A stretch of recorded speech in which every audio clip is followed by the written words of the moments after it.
Docteur Manzo Silverman, bonjour. Bonjour. Vous avez modéré aujourd'hui une session sur le risque cardiovasculaire chez la femme.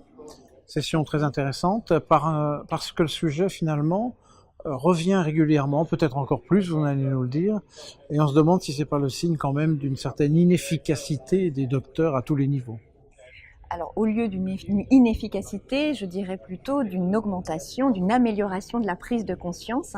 Et des sessions, 3 sessions sont dédiées durant ce congrès à la maladie cardiovasculaire chez la femme. Et ce matin, j'ai eu le plaisir de modérer cette session conjointe de la SFC et de la Fédération française de cardiologie, qui, avec sa présidente Claire Mounier, est très très investie dans le dépistage, le traitement et la communication sur cette épidémie dont on parle actuellement, avec, il est vrai, une augmentation du nombre d'infarctus chez les femmes et surtout chez les femmes jeunes. C'est une épidémie quelque part qu'on a vu venir, parce qu'il y a longtemps qu'on dit que les femmes fument de plus en particulier.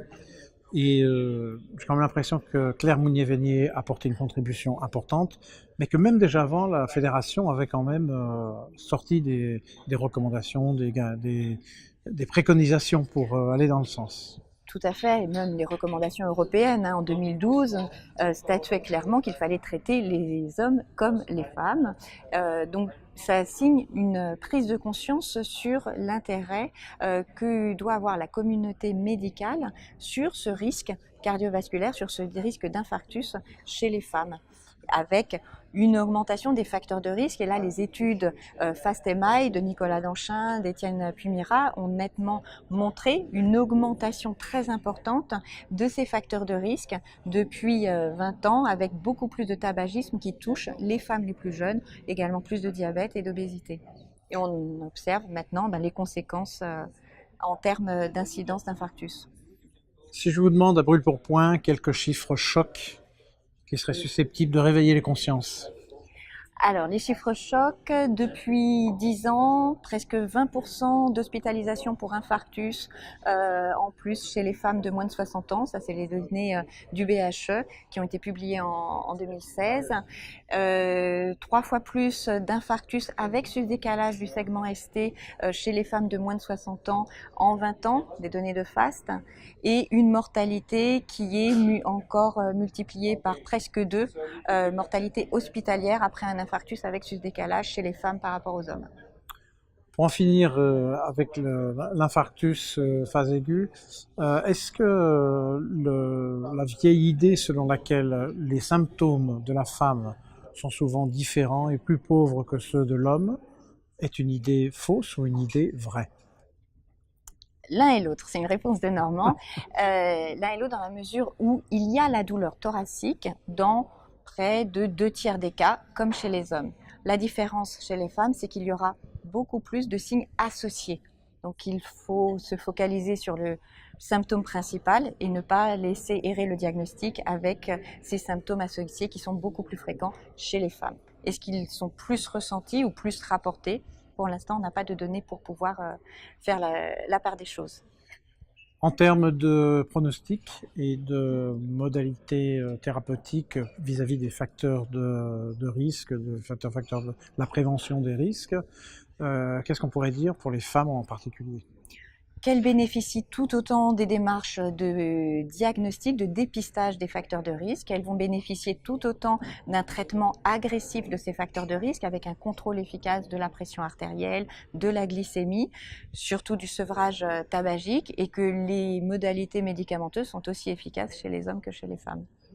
On a des études suffisamment grandes, notamment pour les statines, pour montrer que les sous-groupes de femmes tiraient le même bénéfice que les sous-groupes d'hommes. Exactement.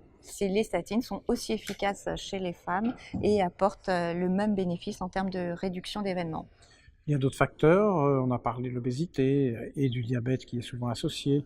On mesure, c'est facile de mesurer le cholestérol. Est-ce que l'ampleur de ces 2 autres facteurs de risque un peu associés est suffisamment probante pour être mise en exergue? il y a une augmentation, donc ça c'est tout à fait vrai, et on a surtout la finalité que le diagnostic précis et le traitement de ces facteurs de risque permettent d'améliorer le pronostic. Donc il n'y a pas de limitation à traiter ces facteurs de risque de manière efficace et surtout pas moins agressive. Allez, vous êtes en consultation, vous avez, faut avoir d'imagination, vous avez une Oui. femme devant vous, elle a des facteurs de risque, qu'est-ce que vous avez envie de lui dire? Tout d'abord, arrêter de fumer. 9 fois sur 10, une femme qui Le fait top. un infarctus, c'est lié au... Il y a du tabac actif associé. Donc la première chose, c'est l'arrêt du tabac, le bénéfice de l'arrêt du tabac pour réduire le risque de récidive, de complications, et une démarche active où la patiente doit être actrice de sa prévention et de sa prise en charge avec un contrôle strict de l'hypertension, le bénéfice du traitement, du contrôle de la dyslipidémie avec des objectifs aussi exigeants et également promouvoir l'activité physique, la lutte contre la sédentarité, et puis tous ces autres facteurs qu'on ne contrôle pas encore, qu'on commence à mettre en évidence, que sont l'impact du stress, surtout chez les femmes, de la précarité, que, en tant que cardiologue, si on ne peut les guérir, au moins qu'on puisse les évaluer à leur juste valeur. On a beaucoup parlé du rôle de la contraception sur la maladie veineuse thromboembolique. Est-ce qu'il y a quelque chose à dire du point de vue de la maladie coronaire ou est-ce que finalement c'est pas important?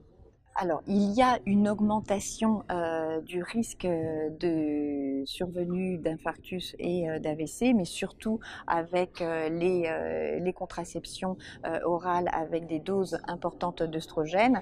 Sur les contraceptions progestatives, le sur-risque est bien moindre. Et ce qui est important en cas de contraception, c'est l'association aux autres facteurs de risque, et notamment le tabac, l'effet synergique et potentialisateur du tabac qui est le principal élément à contrôler.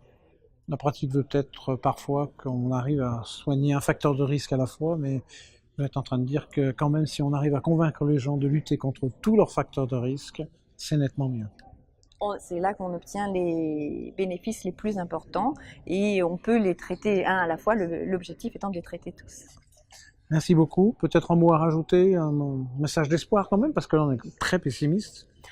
Non, je dirais qu'on peut être optimiste puisqu'il y a une amélioration constante quand même du pronostic de l'infarctus du myocarde.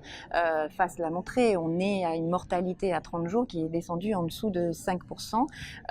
Donc on s'améliore, il faut continuer, et puis on a des pistes de recherche pour comprendre pourquoi les femmes jeunes présentent plus d'infarctus et pourquoi il y a encore cette surmortalité. Donc beaucoup de pistes de recherche et une amélioration constante en partenariat avec les patientes. Il ne me reste qu'à vous remercier d'avoir accepté cette interview. Avec plaisir, merci beaucoup. Au revoir. Au revoir.